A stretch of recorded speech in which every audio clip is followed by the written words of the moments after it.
Começa agora o Meia Pantufa. Bom dia, boa tarde, boa noite, boa madrugada, pessoal! Todo mundo com os fones de ouvido porque tá começando o seu Meia Pantufa, toda terça às 5 da tarde no seu player favorito. Eu sou o Luiz Leão e tenho aqui comigo, nessa mão, o meu amigo Gustavo Azevedo. Bom dia, tarde, noite, madrugada, Gusta. E aí, assistidores e assistidoras de filmes e séries. E também na outra mão, o meu amigo Lucas Abreu. Bom dia, tarde, noite, madrugada, Lucas. E aí, adoradores dos filmes de terror da A24. O Leão do Proerd tem mais uma coisa pra se preocupar, infelizmente.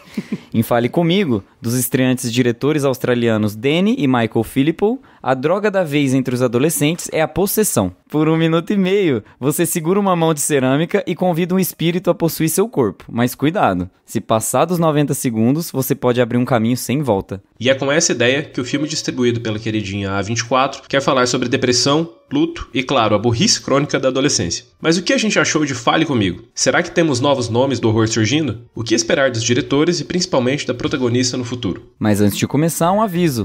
Você já tá seguindo a gente no seu player de podcasts? Aproveita que o episódio ainda tá no início e clica em seguir. É rapidinho e você se torna o primeiro a saber sempre que o Meia Pantufa tiver conteúdo novo. E tem outra coisa bem importante. Se o seu agregador de podcast tem um sistema de avaliação, dá uma notinha boa aí pro Meia Pantufa. Geralmente é um sistema de estrelas logo no começo do seu feed. Basta clicar no podcast e avaliar. Quanto mais avaliações boas, mais os agregadores distribuem o Meia para as pessoas interessadas. Mas chega de enrolação. Vem com a gente debater Fale Comigo, o Meia Opinião.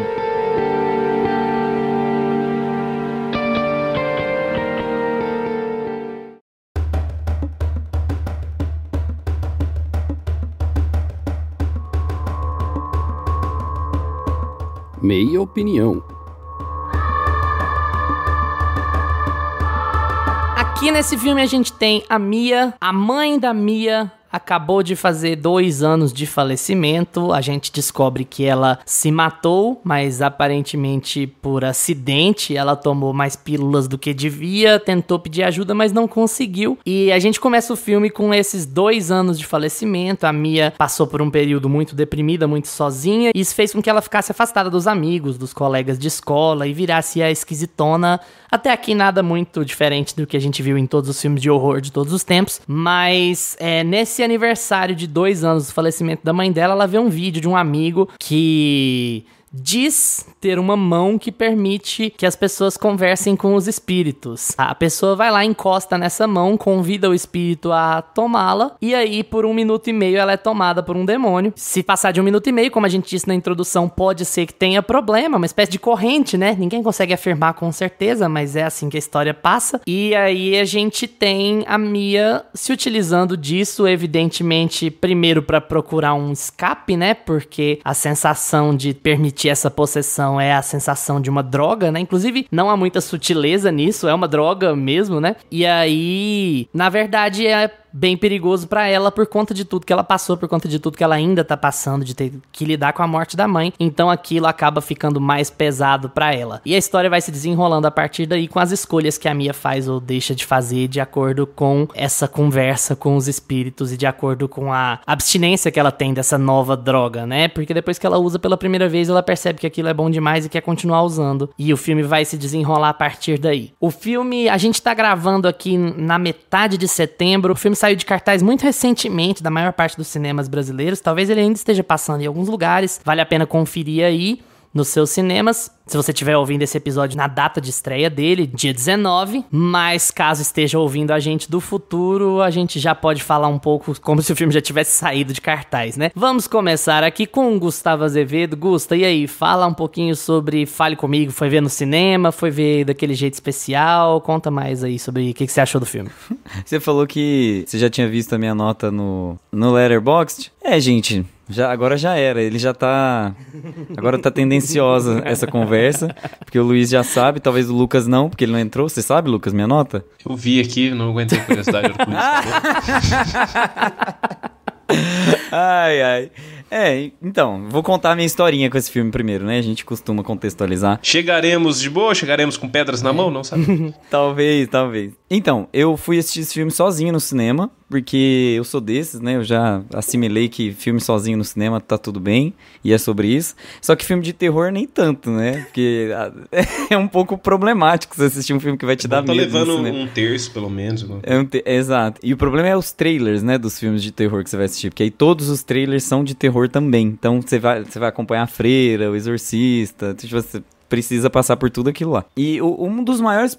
Gente, assim, eu não sei se vocês ainda vão assistir filme de terror no cinema, mas até hoje eu me sinto muito incomodado com adolescente no cinema. Assim, é uma coisa que me irrita profundamente. Eu não aguento esse povo, as crianças conversando e falando, e gritando e jogando pipoca pra cima, sabe? Não sei, eu acho que tinha que realmente ter um lanterninha em todo filme de terror, contendo um pouco mais adolescente, porque você realmente perde um pouco a experiência, sabe? Um pouco da tensão e daquela experiência um pouco mais angustiante do filme de terror. Mas... apesar de, assim, tinha um grupinho ali de adolescente que tava conversando bastante no começo, eles começaram a ficar quietinhos e aí o filme deslanchou pra mim, mas no começo eu tava muito irritado com essas conversinhas e tudo mais. Então eu fui assistir o filme sozinho, encarei meus medos e fui assistir, e eu amei, já entregando as minhas estrelinhas do Letterboxd aqui pra vocês. Eu amei muito o filme, eu acho que a gente realmente tem um novo marco do terror, e eu ouso dizer, eu fiz uma linha do tempo cronológica de 5 em 5 anos, definindo os meus marcos. Argumentos bem embasados. Muito bem embasados, e vocês não vão conseguir quebrar a minha cronologia. Eu fiz uma cronologia de 5 em 5 anos, e eu tenho aqui A Invocação do Mal, de 2013, 10 anos atrás. Eu tenho Hereditário, de 2018, 5 anos atrás. E eu tenho Talk to Me, um filme de 2023. Então eu já criei a minha própria cronologia de filmes, de melhores filmes de horror dos 5 anos pra trás, de 5 em 5, sabe? Eu prometo estudar mais a fundo pra saber quais são os, sabe, de 2008, de 2005 e por aí vai. Hoje vai ser bom, hoje vai ser bom, hoje vai ser bom demais esse episódio. Só tem uma palavra. Ousado. Não, eu acho assim que... é um filme que tem uma premissa clássica, o Luiz até falou, que até aí nada demais, né? É uma premissa que no começo parece ser muito óbvia. Ela tem desdobramentos que muitas vezes são um pouco óbvios, mas a forma como que ela constrói a história e como o filme amarra o roteiro é, assim, sensacional. Muito, muito brilhante o que eles fizeram no roteiro desse filme, porque eles não deixaram o filme cair no piegas. Eles não fizeram o filme perder a força de um ato pro outro, sabe? Eu acho que o filme tem os seus momentos de gargalo, assim. Eu acho que tem alguns momentos do filme que você fica sem entender pra onde ele tá indo. Só que o tempo todo ele pega na sua mão. Tá vendo?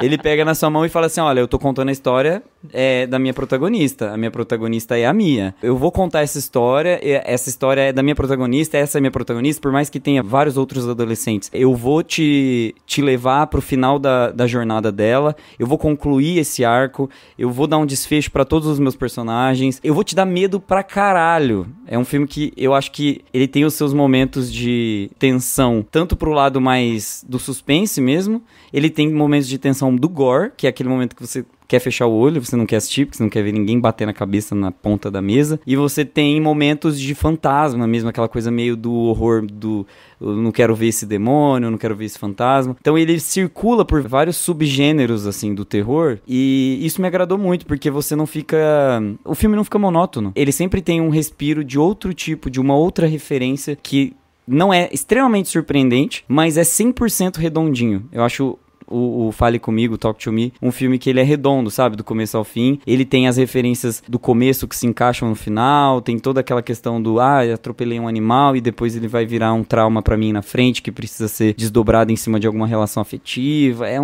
Sabe, tudo tem uma costura, assim, sabe? Todos os pontos são amarrados no final. Então eu acho que realmente é um marco. 2023, filme de terror. Até agora, ninguém desbancou Talk to Me pra mim. Cara, eu gostei bastante do filme. Eu acho que eu não amei tanto assim, igual o Augusto, tem algumas críticas aí. Não, ninguém, nem os diretores não amaram tanto igual o Augusto amou. Até esse deve ter ficado assim, poxa, mas tem uma coisinha aqui, uma coisinha ali. Eu acho que eu fiz pro Gustavo esse filme, hein? Sob medida. Mas no geral eu gosto do filme, eu gosto muito de como ele começa, de como ele introduz a gente na premissa da história. Eu gosto daquele início, a gente vai acompanhando o Cole só de costas, né, como se fosse um videogame, né, a gente vai acompanhando ele entrando na casa. Legal que ele eu tem, gosto bastante. Aquele take é prólogo, muito bem assim, feito. bem interessante. Eu gosto muito daquela cena, de como o filme já pega a gente, assim, de início. Ele não é aquela história... Ah, beleza, depois ele toma o seu tempo pra ir explicando as coisas, pra ir abordando ali o trauma da Mia e tudo mais. Mas eu gosto de como ele começa, que ele já joga a premissa da história assim na sua cara e depois ele começa a contar o que ele quer contar. E eu acho a personagem da Mia muito bem trabalhada assim no filme, mas eu acho que do meio pro fim ele dá uma escorregadinha ali. A gente pode falar mais sobre isso aí no final. E eu acho que o problema desse filme tá um pouquinho aí no roteiro, mas pouca coisa também, assim. Eu acho que são algumas coisas mais referente a como eles colocam a personagem da Mia dentro daquilo tudo que vai acontecendo e como que eles levam ela pra aquele desfecho ali, que me incomoda um pouco, mas no geral eu acho o filme... Fora isso, eu acho o filme até bem amarradinho, assim. Da jornada da Mia mesmo, de como ela começa, pelo que ela passa, como que ela termina. Eu acho que isso fica bem amarrado. E eu acho que o filme consegue sustentar muito bem a tensão dele, assim. Como eu falei, o jeito que ele começa já te pega em cheio, assim, você já fica assim, tá, beleza, vamos lá. E aí ele conta a história dele, ele tem o seu tempinho mais parado, né, digamos assim, e dali 10 minutos você já tá de novo ali na festa dos adolescentes, com os espíritos rolando. Então ele toma o seu tempo pra contar a história que ele tem que contar, mas ele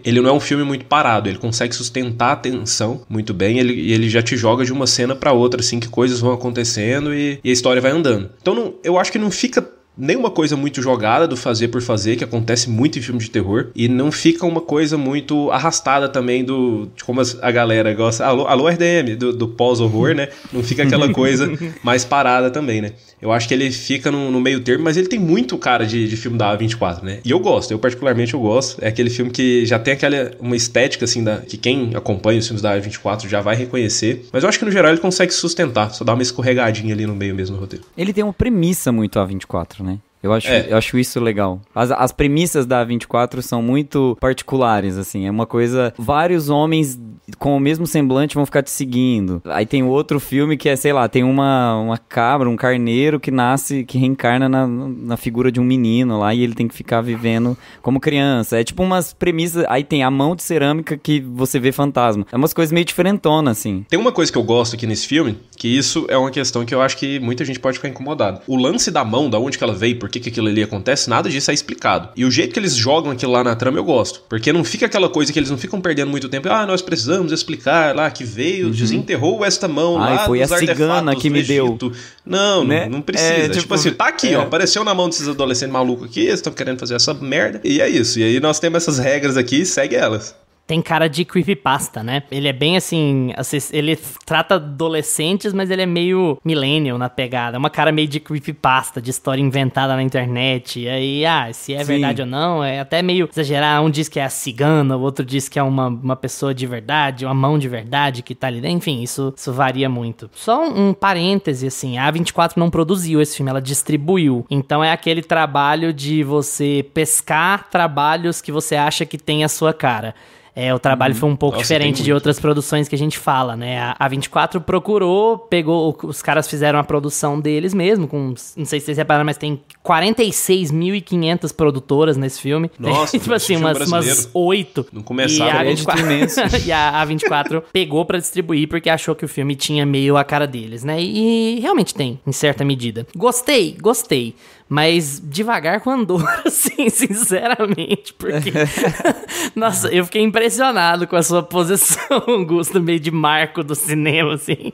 Porque, eu entendo porque eu acho que acontece mais com horror do que com outros gêneros, inclusive. A impressão que você tem, a impressão inicial que você tem de alguma coisa, o cenário que você tá, o momento que você tá, o jeito, o dia, a hora que você assiste, parece que ela reflete mais na sua impressão do filme quando você tá falando de horror, porque ele desperta uma emoção diferente do que o drama vai evocar ou do que a ficção científica vai evocar, que faz com que você tenha uma conexão maior com o filme, tanto pra lá quanto pra cá, dependendo do que você achar dele, assim, né? Então, eu entendo, mas eu tô, assim, mais com o Lucas, mas eu vou mais além. Eu acho que o filme degringola cedo ainda. Eu acho que ele tem uma ideia muito boa, como vocês citaram premissa, né? A ideia é muito boa. Eu acho ela ridiculamente bem encenada nos primeiros 40 minutos, assim. É um filme muito interessante, muito legal, muito envolvente no começo dele. Ele é curto, né? Ele é bem curto, ele tem 1h30, quase cravado, assim. Mas ele começa muito bem por conta, eu não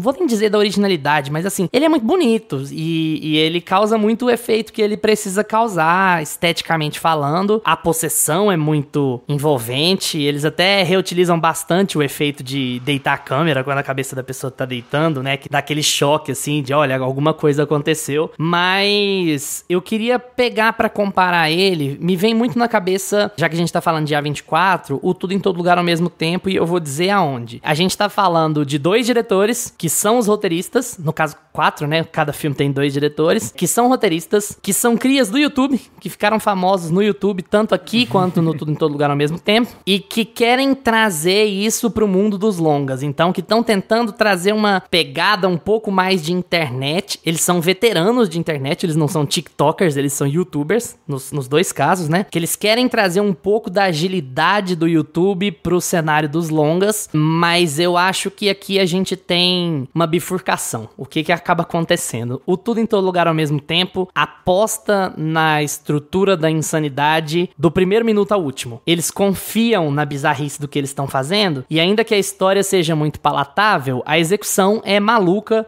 o tempo inteiro. A gente até falou que o filme desacelera no terceiro ato, que é meio estranho, né? Porque geralmente no terceiro ato você tem que acelerar e o Tudo em Todo Lugar desacelera, mas ele é sempre maluco, ele tá sempre insano, ele tem sempre uma edição meio, sei lá, de videoclipe, com YouTube, com não sei o quê. Então ele se fia na originalidade dele. O Fale Comigo, ele vai até certo ponto. E a partir de certo ponto, ele começa a se fiar em tropos que meio que vão na contramão do que o filme estava apresentando antes. E eu falo em execução, sabe? Mais do que necessariamente em conceito. Era tão original e tinha tantos jeitos de se dizer, e você tem, assim, 40 minutos muito, muito bons mesmo. É aterrorizante, sem abusar do jumpscare. Tem, mas não se abusa do jumpscare. Mas a partir do momento que eles querem se conectar mais com tropos mais batidos, com os clichês, né, do gênero, os clássicos, eles dão um certo sinal de amadorismo. E isso me incomoda, porque aí eles querem fazer o filme ficar mais palatável, mais acessível, fazer mais terror pipoca, menos A24 e mais terror pipoca, e aí eles aparentemente não são tão bons nisso. E aí o filme parece que ele dá uma tropeçada, assim. Continua tendo aspectos visuais muito legais, mas em termos de como a história tá rolando, ele fica meio cambaleante, ele fica meio tropeçando, sabe? É a impressão que eu tenho. No fim, eu quero uma réplica. Você vai ter uma réplica. Não, não quero uma réplica, eu quero saber onde. Eu quero ver um exemplo. Pra mim, a suspensão de descrença acaba quando ela leva a mão pro hospital, pro Riley, porque ela acha que o jeito de curar o Riley é levar a mão pro hospital. Isso é a metade do segundo ato, mais ou menos, né? Aquilo vem do nada. Aquilo vem do nada. Aquilo é uma coisa boba. Aquilo vem do nada. O filme não te indicou aquilo, hora nenhuma. Ela começa a fazer suposições em cima de suposições que são corridas, porque a impressão que dá é que o filme quer fechar em 1h30 e é isso mesmo. Então, assim, não tem pesquisa, não tem investigação. Amigo, ela vira e fala assim: se eu levar a mão pro Riley, ele vai... Pode ser que dê certo. Com base em quê? Porque a vela não desligou. Com base em quê? E o filme nem focou nisso.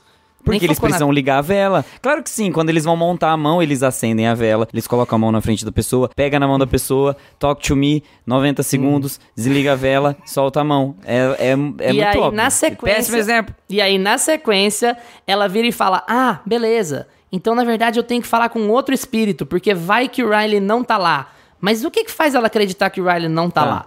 E aí não é. E aí o espírito puxa ela pra dentro do espírito, que é uma mecânica que não tinha nem foreshadowing daquela mecânica. E aí ela vai e vê que o mundo espiritual é uma merda. E aí a pessoa que vem corroborar o argumento dela é o namorado crente que fala uma outra coisa que ele também não sabe, que também é uma suposição. E é isso que eu quero dizer quando eu digo amadorismo. O roteiro precisava que aquelas coisas acontecessem, mas o roteiro não queria gastar tempo colocando aquilo, então acaba virando exposição. Então é uma coisa que meio que quebra o ritmo do filme, porque, ó, essas informações precisam ser dadas. Como que essas pessoas descobriram isso? Eu não vou gastar tempo com elas descobrindo, eu vou falar que elas estão fazendo chute. E aí fica uma coisa meio, ó, eu preciso fazer isso aqui andar porque eu tô mais preocupado com o meu final, porque o meu final vai ser bem legal. E é legal, visualmente, o final, mas aí o filme começa a tropeçar, a claudicar no ritmo, porque ele começa a jogar coisas ali que são mais clichês do gênero do que qualquer outra coisa, sabe? Ficou uma sensação meio dos piores momentos da franquia Pânico. É ruim, porque de certa forma é parecido com o que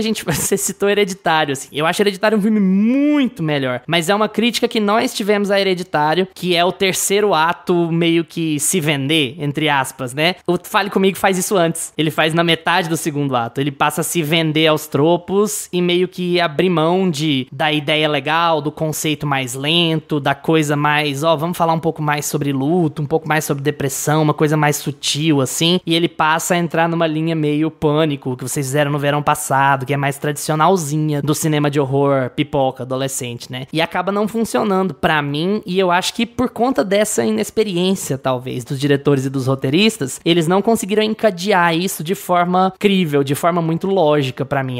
Esses acontecimentos começaram a ser meio apressados pra se chegar logo no final. Mas fazendo um fechamento, eu acho o filme bem legal. Bem legal, eu acho ele um bom respiro de cinema pipoca, porque ele tenta trazer umas coisas que o cinema de horror pipoca não costuma se preocupar. Isso é muito positivo. Eu acho que para um primeiro trabalho de longa, isso é um trabalho muito legal. E acho que mostra tendências de melhora muito claras. Eu acho que esses caras vão ser muito bons diretores do horror se eles conseguirem bom financiamento e conseguirem ir aparando as arestas desses problemas de contar uma história que acabaram sendo desenvolvidos, sabe? É aquela ideia de conceito muito bom, de ideia muito boa, mas que talvez tenha faltado um pouquinho de casca para fazer isso durar 1h30, 1h40, sabe? E acabou ficando mais ou menos, assim, a execução. Cara, o meu problema não é nem, né, aonde o Luiz citou, porque eu acho que quando o filme coloca pra gente essas suposições que a Mia vai fazendo, disso eu gosto ainda. Até ainda eu gosto, porque ela é uma adolescente que ela tá tentando resolver por que o moleque... Ela já tem aquele trauma, né, da mãe que suicidou, e aí ela tem aquela experiência com a mão, talk to me e tal. E aí ela é uma adolescente que tá tentando resolver um problema que ela acha que é um dever dela resolver, de um moleque que tá nas mãos dos espíritos lá. Então eu acho que faz muito sentido, dado que a trama se passa com adolescentes, ela ficar tentando resolver o problema e ficar tentando supor coisas, falar, ó, eu vou tentar fazer isso, vou tentar fazer isso, vou tentar fazer isso. Porque assim, ela não é uma especialista no negócio, não é igual em Exorcista ou em Invocação do Mal, que você vai chamar um padre, alguém que entende do que é isso. Mas deixa eu só fazer um asteriscozinho rapidinho, eu prometo que é rápido. Mas esse é o problema, Lucas, ela não é uma especialista, ela realmente não é, né? Então, o que melhoraria demais a estrutura dessa história? Ela errar, e isso assim, se o filme tivesse 10 minutos a mais, eles conseguiriam fazer isso bem. Ela erra, ela está errada na suposição e ela piora a situação, por exemplo. E aí ela tem que fazer um outro teste, as pessoas desconfiam mais dela e aí, opa, agora deu certo.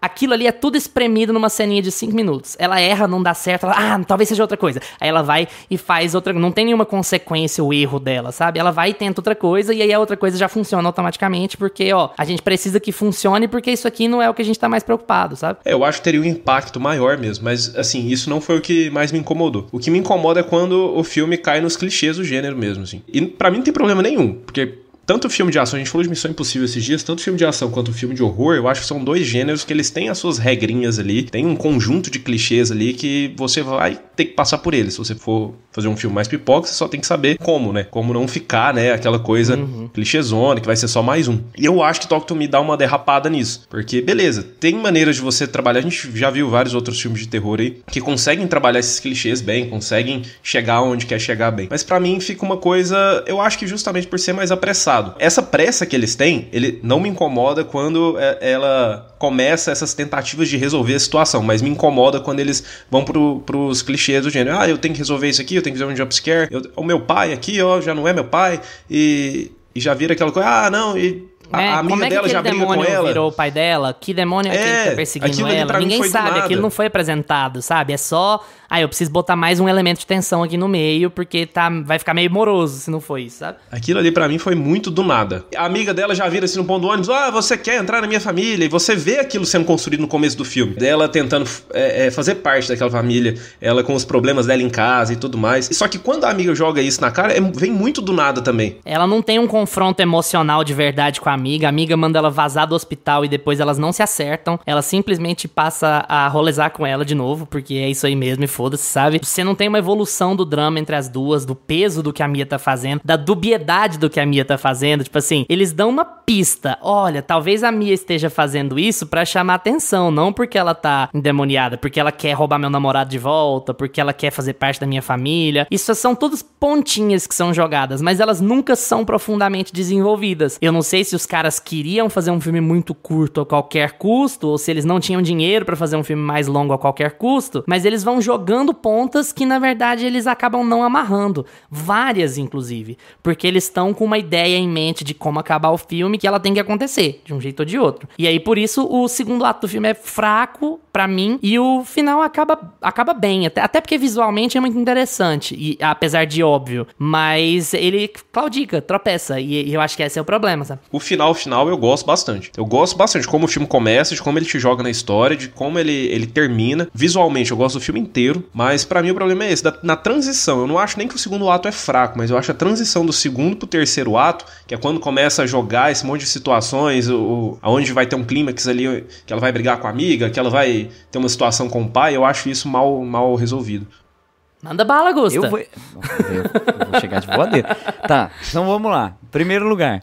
Só pra esclarecer, gente, o Gusta deu 5 estrelas no Letterboxd pra esse filme. Vamos lá. O filme começa como? Vocês falaram do prólogo, que é excelente. Ele começa com o Cole, né? Que é um dos personagens que estão ali afetados provavelmente que ficou mais de 90 segundos com a mão. Até então a gente não sabe. E aí ele tá fechado num quarto.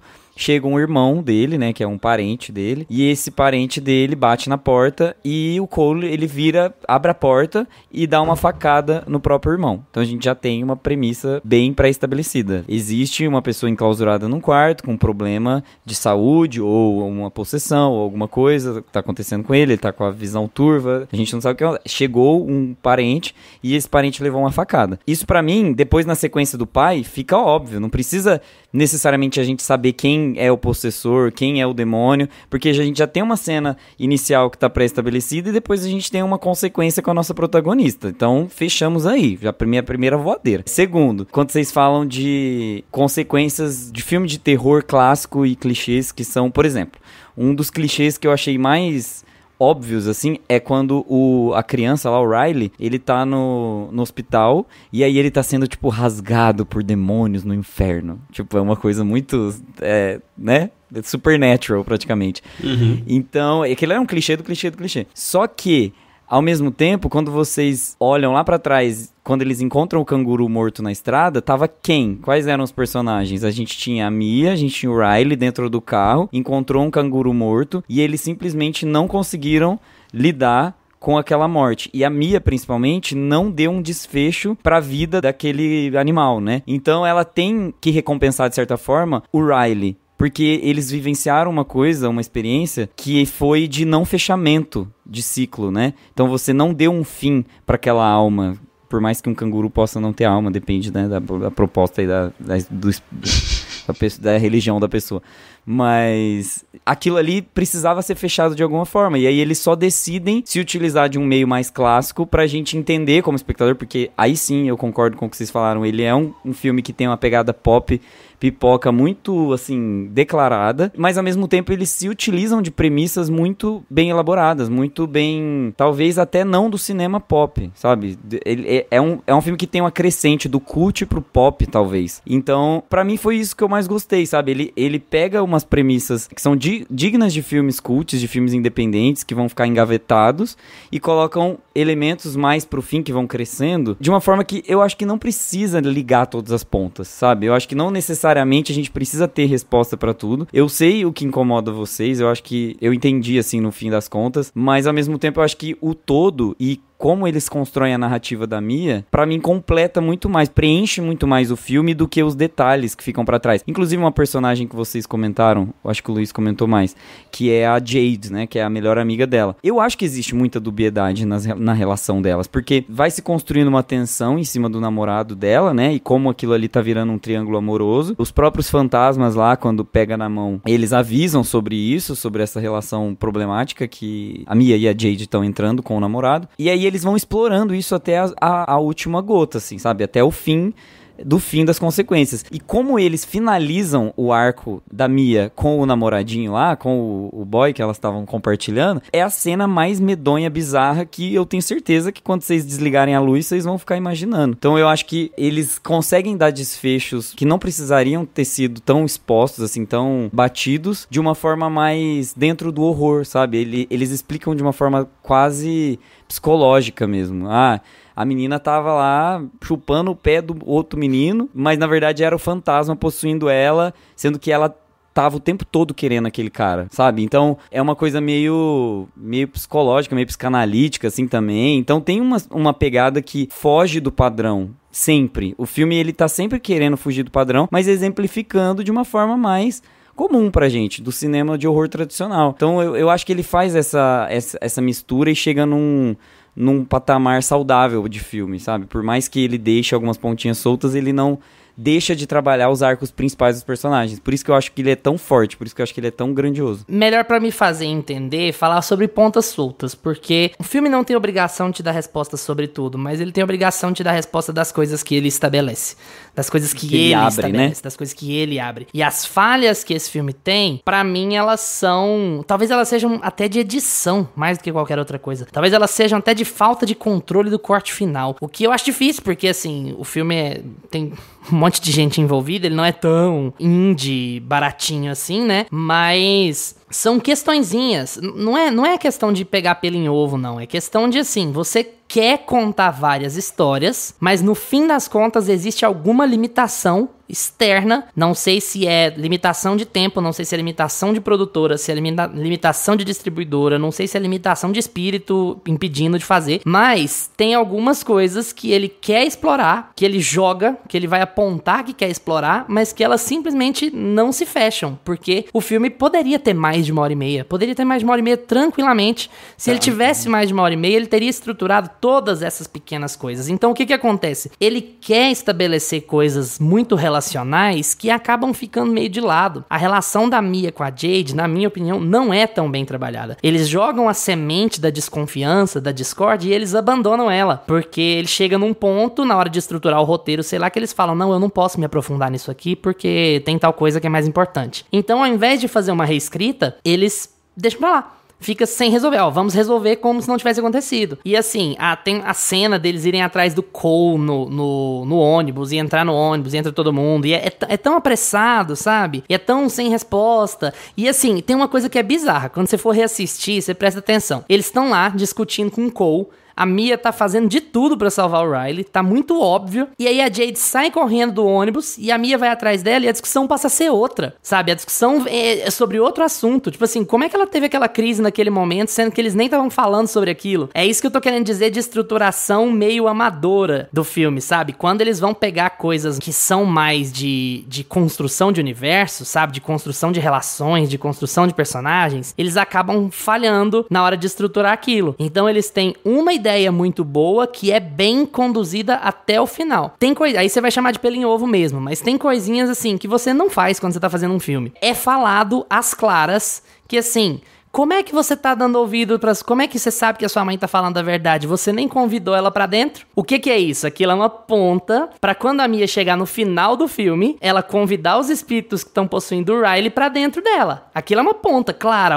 Se você não convidou, você esqueceu disso. A solução quando você chegar lá na frente vai ser convidar. E o filme não te mostra isso. O filme te faz assumir que ela convidou, mas o filme não põe ela pra falar as palavras. I let you in. Isso é básico do básico, sabe? Não é como você estruturar coisas que que você colocou no seu roteiro. É esse o problema, sabe? E isso é um problema que pra mim passa nessa estrutura do amadorismo. Se você pega o Scott Derrickson, que dirigiu o Telefone Preto, que é transformar uma short story, transformar um conto num longa, que é uma tarefa difícil pra caramba. Eu tenho meus problemas com aquele filme, tenho mesmo, mas assim, tudo que ele joga dentro da história, ele fecha, ele resolve. Por quê? Porque o Scott Derrickson é um diretor experiente, velhaco do gênero. E o Robert Cargill, que é o roteirista, é um cara experiente, velhaco do gênero. Então eu tenho a impressão aqui de dois caras que têm uma ideia muito boa, que talvez até escrevam muito bem, mas talvez ainda não escrevam bem roteiros pra cinema. Que é uma coisa diferente de escrever uma história, é uma coisa diferente de escrever um outline. É você saber como e aonde você vai estruturar certas coisas. Então, quando você tem esse tipo de coisa, você tem um filme que começa muito bem, porque a ideia te segura por si, a execução te segura por si, porque é assustadora a possessão demoníaca, e é uma coisa simples, né? A mudança do olho já te faz ficar perturbado. É uma coisa que é simples de fazer em termos de maquiagem, né? De execução e tal. E você fica muito ligado naquilo, aquilo é muito legal, aquilo é bem aterrorizante, mas aí quando ele precisa contar coisas da história, ele por vezes não consegue. Então por isso um filme que tinha tudo pra ser 5 estrelas no Letterboxd, ele pra mim é 3. Porque ele dá bons sinais, dá muitos bons sinais. São dois caras que eu vou sempre ver quando eu for assistir, porque eu acho que essas coisinhas vão melhorar nos próximos filmes. É uma coisa que muita gente fala sobre Hereditário e Midsommar, por exemplo. São filmes muito, muito diferentes, né? Mas muita gente acha Midsommar muito melhor estruturado do que Hereditário, justamente porque você tem um Ari Aster que está pegando a manha de como escrever o roteiro certo do jeito certo. Eu acho Hereditário melhor ainda, mas assim, isso é um argumento que eu vi em muitos lugares. As pessoas falam que Midsommar é melhor escrito. Ele é um filme muito diferente, mas que ele é melhor escrito do que Hereditário. Então eu acho que a tendência é muito positiva, não só pros diretores, mas também pra protagonista, que eu achei muito boa. Achei que ela faz um papel muito legal. A gente tem que lembrar que esse filme é australiano, então a galera não costuma... vir pra Hollywood, mas eu acho que vai dar, se não sabe? tiver legenda. A galera não costuma vir pra Hollywood, especialmente filme de terror, que a gente sabe que vira nicho do nicho, né? Geralmente são só atores desconhecidos. Mas eu acho que ela pode colocar as asinhas de fora aí pra futuros projetos, porque ela é bem boa, viu? Não sabe? só pode, como ela tá encabeçando um projeto que chama Everything Now, que é de uma menina que acabou de sair de uma reabilitação de anorexia, se eu não me engano, tipo um distúrbio alimentar, uma doença de distúrbio alimentar. Ela saiu de uma reabilitação, assim, de um hospital e tudo mais, e aí ela volta pra escola, e aí ela vai ter que lidar com os problemas de adolescente que, enfim, que tá com depressão, com problemas de distúrbio alimentar dentro do colégio, e isso, assim, é uma pauta super Netflix, né? E é daquelas pautas Netflix que vale a pena, né? Assim, é uma coisa que, quando a Netflix faz, parece que soa importante até a execução, né? Então a gente tem que ver até depois a hora de assistir. Na hora de pensar é legal, na hora de assistir... então depois a gente vai ter que dar uma olhadinha pra ver se vai ser bom, né, esse projeto, mas chama Everything Now e tá quase saindo aí na Netflix já. Cara, a Sophie Wilde, né, que é quem faz a Mia, eu acho ela muito boa aqui nesse filme. O elenco todo, assim, do elenco adolescente todo, eu acho que todo mundo tá mandando bem aqui, em termos de atuações. A gente falou bastante, né, sobre os pontos que a gente não gosta, mas as atuações foram uma coisa que geralmente em filmes de terror adolescente me incomoda bastante, porque sempre tem os clichês ali, o adolescente tem o valentão, tem o nerd, sempre tem uns clichês ali que fica naquela atuação mais do mesmo, né? E aqui eu acho que eles conseguem trabalhar bem cada personagem. Quando a gente acompanha a Mia, quando a gente acompanha o Riley, eles conseguem ter uma atuação própria ali, sabe? Eles o medo que o Riley fica, coitado, nossa, dá muito dó dele. Fala, sai daí, menino, pelo amor de Deus. Que ele fica com medo pra caralho. Você fica olhando e fala, porra, leva o moleque pra aí não. Fica uma coisa muito genuína, assim, né? Quando eles estão com medo, quando eles estão descobrindo as coisas, assim, na história. Então eu gosto bastante das atuações e eu gosto bastante da fotografia desse filme, porque ele tem a cara da A24, que é sempre muito bonito, né? Pelo menos na minha opinião. Eu gosto muito da estética, né, dos filmes da A24. Mas eles têm uns takes, assim, que ficam bem... Que é uma coisa que é uma câmera que começa aberta e vai chegando, assim, mais perto. Uns closes que dá quando eles estão com aquele olho, né, do espírito. Eles trabalham ali... Eles têm muitos takes ali da mão mesmo, né? Da peça da mão. Que eles mostram ali vários ângulos diferentes. O filme é muito aterrorizante quando ele vai pro gore também, né? Augusto até mencionou, mas queria lembrar. Sim, porque melhor tem parte. uma cena em particular que é o Riley sendo possuído, que é assim... Você não espera aquilo de jeito nenhum. E é muito bem feito. É muito... E a maquiagem do Riley, quando ele vai ficando com o rosto todo deteriorado, cara, aquilo ali é muito bem feito. E aí vai a minha outra estrelinha pra filmes de horror que se passam em hospital, porque pra mim, assim, quando você tá dentro do hospital, meu filho, a treta já é um lugar que ninguém quer estar. Aí você não vai querer estar lá com o demônio, entendeu? Não é a hora, não é o momento que você pede, que você agenda, Tô meio entendeu? ocupado agora, Então, né? Não, porra. Então eu tô um pouco ocupado, eu preciso me recuperar. E aí você vai voltando, você vai tendo aqueles... Nossa, é uma coisa absurda. E assim, só pra complementar um pouco não só o elenco, que eu acho que realmente tá muito legal, assim, muito, muito bom mesmo. Eles estão muito entrosados, né? Você vê que são adolescentes que estão... Eles estão se divertindo pra fazer aquilo. Eu acho que o grande ponto é assim, você compra... tudo que é excelente, que é sensacional nesse filme, tá no primeiro ato. É assim, você compra que aquilo ali aconteceria daquele jeito, que aqueles adolescentes fariam exatamente aquilo, que aquilo é uma reunião de adolescentes de verdade, que eles achariam a graça do caralho daquilo que tá acontecendo, sabe? Que não ia ter o sustinho, não sei o quê. Eles iam tirar mó onda com aquilo ali, até dar merda, sabe? Você compra muito essa ideia durante o filme. Uma das coisas legais que eu percebi é como eles conseguiram integrar as redes sociais dentro do plot, né? Dentro do roteiro do filme. Em que, inclusive, aí eu concordo um pouco com vocês que eles abandonam um pouco, né? Tipo assim, tem muita referência e tem muito uso de redes sociais no começo do filme. E aí, no final, tudo vira, tipo assim, ligação, pra eu achar ela, eu tenho que ligar.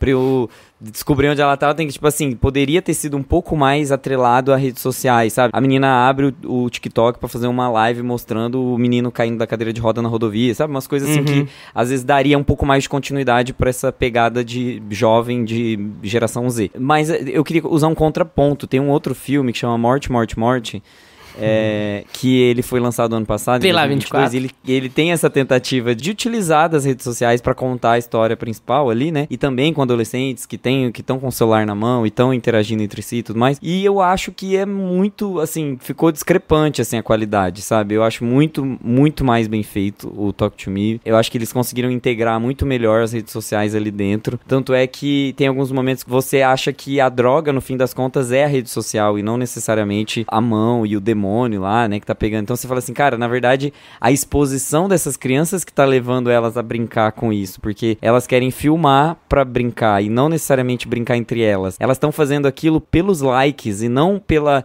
dinâmica entre elas. Tanto é que quando da primeira oportunidade, todo mundo já quer se separar, ninguém quer mais conversar com ninguém, só porque um menino arrebentou a cabeça na uma coisa cabeceira básica, do criado do mundo. Ninguém mais é amigo depois disso. Então, assim... Mas, assim, é uma situação que aconteceria, como o Luiz mesmo falou. É muito crível, né? O primeiro ato, ele é construído muito nessa tensão de redes sociais. É uma coisa que eu nunca entendo, que é essas baladas nas casas das mães americanas. Como é que as mães deixam chegar nesse nível, gente? Toda mãe dos Estados Unidos tem uma casa imensa e não contrata alguém pra ficar vigiando. Não tem uma câmera. Um vizinho. Sabe? Não tem uma câmera pra falar, você vai fazer festa nas minhas costas? Minha filha, que é isso? Você dirige um Tesla, você não dá pra colocar uma câmera aí na sua sala pra ver se vai ter festa ou não? Pô. É muito bizarro isso. Mas enfim, suspensão, né? Suspensão.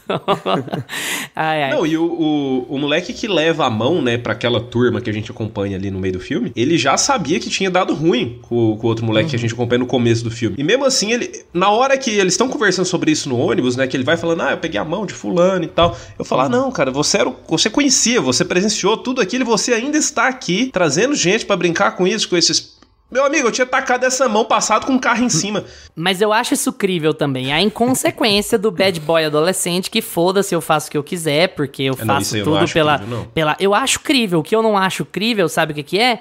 E, de novo, um erro estrutural. Eles caíram num erro que eles colocaram lá. Quando acabou de acontecer o que aconteceu com o Riley, que a Mia tá meio zonza, que tá ouvindo tudo abafado, o Joss e o Haley estão sendo ouvidos no fundo, som abafado, né? Que assim, cara, a gente não pode ser pego com isso não. Você sabe o que aconteceu do Duckett, não sei o quê. Ou seja, eles querem salvar o deles, porque eles são os dois merdinhas do colégio. Eles estão nem aí pros outros, não sei o quê. O que justifica eles virarem um grupinho do Stephen King de Conta Comigo e irem ajudar a Mia a resolver os problemas, todos juntos como uma unidade e tal. Vai contra a personalidade que foi estabelecida pelos roteiristas, sabe? A Mia teria que ter ido atrás deles, eu preciso de ajuda pra não sei o que. Eles falam, eu de jeito nenhum. Ou então assim, passa o contato, o irmão é o fulano aqui, vai, se vira, eu não vou fazer nada disso. Aí eles vão todos juntos muito mais pro a cara ponto deles de falar, ônibus, se vira, eu expliquei as regras. Então assim, eu expliquei as regras, eu não tenho nada a ver com isso, eu não posso ser pego com isso. Mas na verdade Bate eles a vão, porta, assim. os 5 amigos pra ir entrar no ônibus, pra ir atrás do cara, pra se justificar. Então assim, são esse tipo de coisa que eu tô falando que é amadorismo. Coisa que, para fazer uma versão de horror em que existe um grupo de pessoas que, tipo, uma coisa meio It, né? Aquela coisa meio It. Aí eles resolvem que o roteiro precisa chegar naquele Então, ponto. são coisinhas que quando a gente faz uma experiência geral, uma análise geral, elas têm que ser relevadas na maior parte dos casos. Na maior parte das vezes, filmes de horror adolescente, eles obrigam que você suspenda bastante a sua descrença, sabe? Bastante mesmo. Então, assim, você pega o Pânico 5, uma franquia velha de 30 e tantos anos já, e o Pânico 5 exige que você acredite numas coisas, assim, que são, sabe, vergonhosas, que é chacota. Assim, então o Ghostface entrou num hospital que ele já tinha tentado matar uma outra pessoa um dia antes, ele entrou lá de novo, não tem uma pessoa no corredor, não tem um enfermeiro, não tem um segurança, todo mundo sabe que tem um serial killer à solta na cidade e o hospital tá vazio, porque você precisa ter uma cena foda no hospital. Então assim, se você comprar que a ideia da franquia, a ideia do filme é esse, você suspende a descrença à enésima potência e vai lá. O problema não é você ter que acreditar em coisas incríveis, o problema é você não levar a cabo decisões que você resolveu colocar no seu filme. E aí o filme peca um pouco nessas coisas. Mas deixa eu fazer uma pergunta pra vocês. Vocês ficaram com medo? Mais ou menos. Tipo assim, é um filme que vocês acharam tenso, assim? Tenso, tipo, sim. Mas eu acho que é até um mérito dele ele ser tenso, sabe? Ele me lembrou um pouco... Um filme muito diferente, mas me lembrou um pouco o Relic, Relíquia Macabra, não sei se vocês viram, que é também australiano, de 2020, e ele é um filme, ali muito mais sutil, sabe? Que é sobre uma filha que vai cuidar da mãe, que tá com demência de algum tipo, mas a mãe sempre odiou ela, elas têm uma relação bosta, e vai ficando meio monstruoso, parece que a casa é um monstro também, uma coisa mas ele bem tenso, assim, bem pouco jumpscare, muito mais de clima, e até colocando isso pra gente elogiar mais, assistir filmes contemporâneos de horror de fora de Hollywood, sabe? Porque a gente pega tendências dos outros países que a gente não tá acostumado e que fazem os filmes crescerem bastante. O primeiro ato do Fale Comigo me lembra muito o Relic. É um filme que, mesmo feito por youtubers, ele toma total o seu tempo. Você precisa entender quem é a Mia, o que ela tá passando. Demora um tempo, considerando que o filme tem 1h30, pra você ver a primeira possessão, pra você ver o impacto que aquilo vai ter. Então, assim, é muito legal como ele demora a construir, como ele te põe pra especular o que é verdade, o que não é. O prólogo já te mostrou que tem alguma coisa errada, mas você não sabe a que ponto, você não sabe como é que aquilo vai rolar. Então, assim, o filme toma bastante tempo, ele tem um primeiro ato bem arrastado, é negativo, mas assim, ele tem um primeiro ato bem longo, num jeito legal de você ir conhecendo a história na qual você tá se envolvendo e tal, e pra depois ele entrar num modo mais padrão de fazer as coisas. Cara, então assim, eu acho que ele é muito eficiente em construir tensão. Ele tem umas cenas gore, bem assim, mas não sei se o problema é comigo, porque geralmente eu não sinto medo quando o negócio é sobrenatural, quando é espírito. Geralmente eu só, tá, beleza, espíritos. Mas a minha esposa, vou dar relata aqui da experiência. A minha esposa ficou com medo.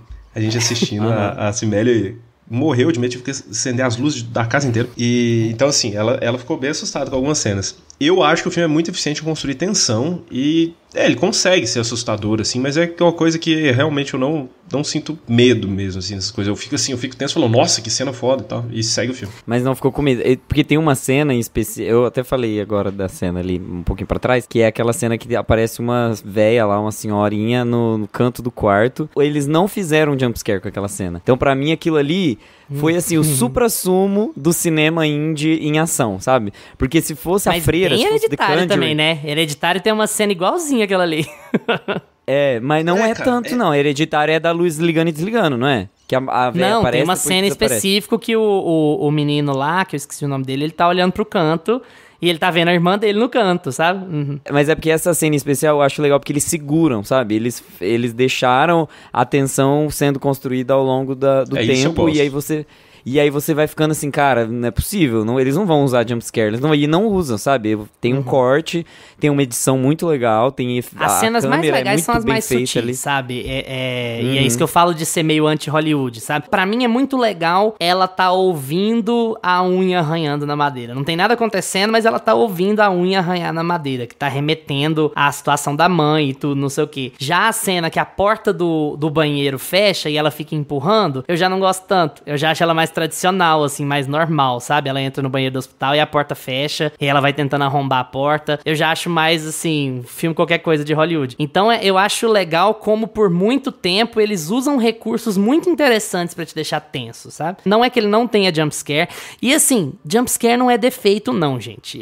Não é esse o argumento. Jumpscare é um jeito de... Ponto, né? Jumpscare é um jeito de se conectar de forma ágil com o seu espectador. Simples assim. Jumpscare, ele tem sua função. E ele pode ser muito bem utilizado, dependendo de quem estiver conduzindo. O que a gente fala é assim, um filme que é escrito de qualquer jeito, que é produzido de qualquer jeito, porque ele acha que criar tensão é simplesmente você fazer, olha pro espelho, aí olha pra trás, não tem nada, aí olha pro espelho de novo, tem um monstro. Sim, e o filme se escorar nisso, a base do filme ser isso. Aqui não é o que acontece, sabe? Ele tem jumpscare, mas ele tem um excelente uso de jumpscare. Então, é o que acontece em 2 filmes que você citou, por exemplo, é o que acontece bastante em Hereditário, nos primeiros 2 atos, e é o que acontece muito em Invocação do Mal. Invocação do Mal, pra mim, é o melhor exemplo de terror mainstream, pipoca, de alta qualidade. Eu adoro James Wan, sabe? Sinceramente. E parou aí. E aí ele é assim, cara, chega aí tem lá... mais 8 filmes. Então, mas chega lá no Invocação do Mal, ele é super pipoca, ele é super jumpscare, é o espírito, é a família que vai atrás de espírito, não sei o que. Mas ele é muito bom. Lençol que bate no demônio. Mas ele é nossa, muito bom, cena, cara, ele é muito bom. Ele é muito assustador, e o filme recheado de jumpscare, sabe? Então é o equilíbrio, né? Tudo é o equilíbrio, é não se escorar em um recurso só, né? Seu filme, um longa, tem que ser composto de várias coisas boas. Ele não pode ter só uma ou só outra, porque senão ele não funciona. Gusta, 5 estrelas. Faz aí um resumão de Fale Comigo das suas opiniões de Fale Comigo pra encerrar o episódio. Vamos lá, estrela número 1.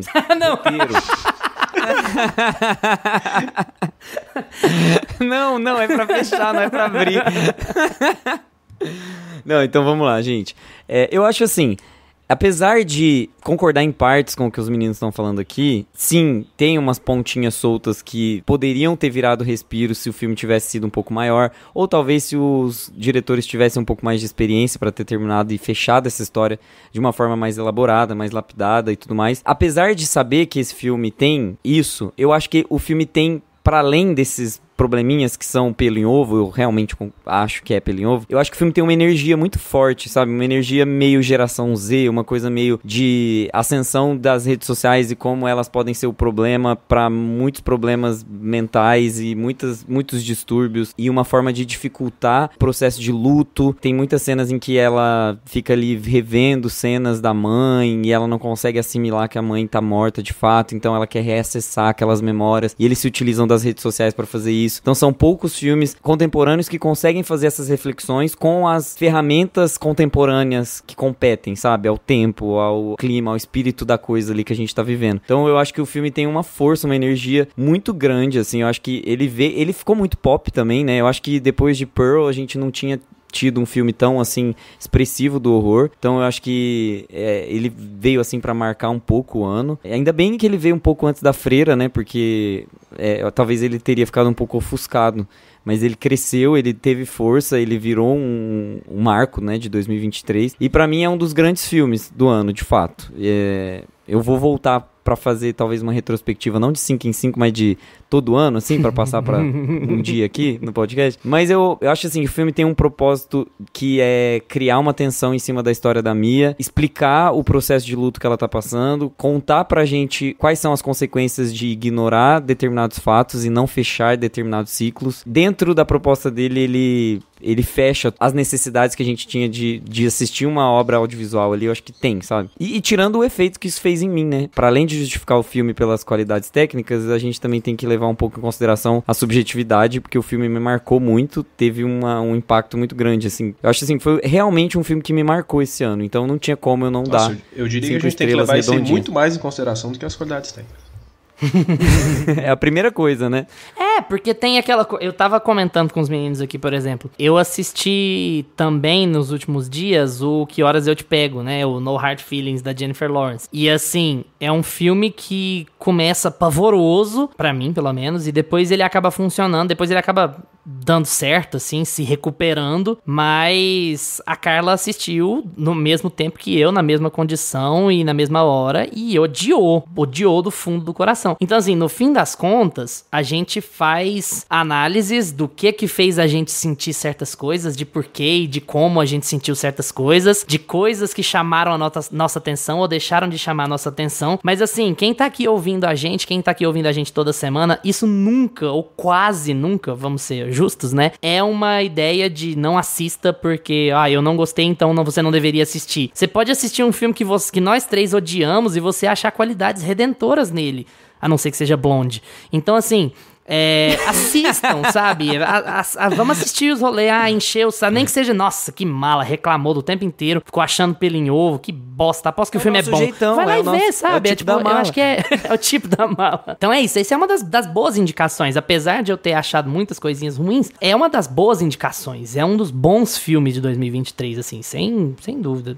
Sem dúvida, é uma boa indicação, sim. Eu já saí indicando hoje no almoço esse filme pra uma galera já. Eu gostei bastante do filme, né, como eu falei. Eu acho que ele... Pra mim, o grande problema, resumindo, eu acho que o filme ele começa bem, ele trabalha a mensagem que ele quer trabalhar bem, que é essa proposta de trabalhar o sobrenatural, os espíritos, e ao mesmo tempo ele vem com essa mensagem de como que as pessoas vão usar isso para lidar com luto, com um trauma, com depressão, e como que essa questão espiritual tá sendo uma fuga para elas meio que trabalharem isso na vida delas. Então eu acho que o filme faz isso bem até certo ponto. O meu problema com o filme é que, resumindo, ele não é nada inovador pra mim. Ele é mais um filme de terror. Ele começa muito bem, só que é um filme de tabuleiro de Ouija, só que no lugar do tabuleiro é uma mão. Então, pra mim, eles usam a mesma premissa. Nossa, melhor resumo do mundo. Pra mim, ele usa essa mesma premissa que já foi usada num monte de filme de terror. E eu terminei o filme e falei, não, bom filme de terror, mas assim... né? É mais do que a gente já viu. Não é revolucionário que de 5 em 5 anos tem um eu não acho que ele está neste marco, né, da revolução do horror. Eu colocaria eu mudaria essa cronologia de 5 em 5 anos, colocaria qualquer outro filme do Jordan Peele aí. A Isabela Boscov é inovadora, é revolucionária? Não é, mas por aquelas 2 horas, 1h30. Mas assim, é um filme muito bom em termos de, ele se propõe a ser um filme que vai trazer essa mensagem de como as pessoas vão lidar, né, com o luto, com a depressão, ao mesmo tempo que eles vão usar essa mão, né, que é o seu tabuleiro de Ouija aqui no filme, e mexer com espíritos. E o filme faz isso bem, ele tem um visual, uma estética muito agradável, assim, pra quem gosta dos filmes da A24. Ele cria tensão muito bem, ele tem, quando ele vai mostrar os espíritos, quando ele vem mostrar as pessoas possuídas, então, todos aqueles elementos do horror que vão chamar a atenção aqui num filme de horror mais pipoca, mais popular, são bem feitos aqui. Eu acho que no fim das contas, se eu tivesse no Letterboxd, eu ia dar ali 3,5. 3,5 para 4 ali. Agora que a gente já gravou, que a gente terminou de gravar, e eu vou lá no Letterboxd e ponho as estrelas. Eu sempre faço assim. Eu deixo marcado pra nunca ter crica. Faz assim, tá? Foi uma lição, gente. Fale comigo sobre como... Fale comigo. Eu deixo você entrar no meu Letterboxd. Pode ficar de boa. Você vai falar que o Gusta só deu 5 estrelas porque a mãe da Jade é a Miranda Otto, que é I Am No Man do Senhor dos Anéis. Então é só por isso. Essa é a 5ª estrela do eu ia falar, mas vocês não deixaram. Vocês estão querendo me calar. A Miranda Otto é a melhor personagem do filme por um certo tempo. Pensa numa mãe que sai procurando a coisa da droga, sai procurando a coisa da festa. Não, ela tava ótima no começo, né? Uma ótima mãe. Depois, minha filha... depois virou aquela coisa certo de sempre.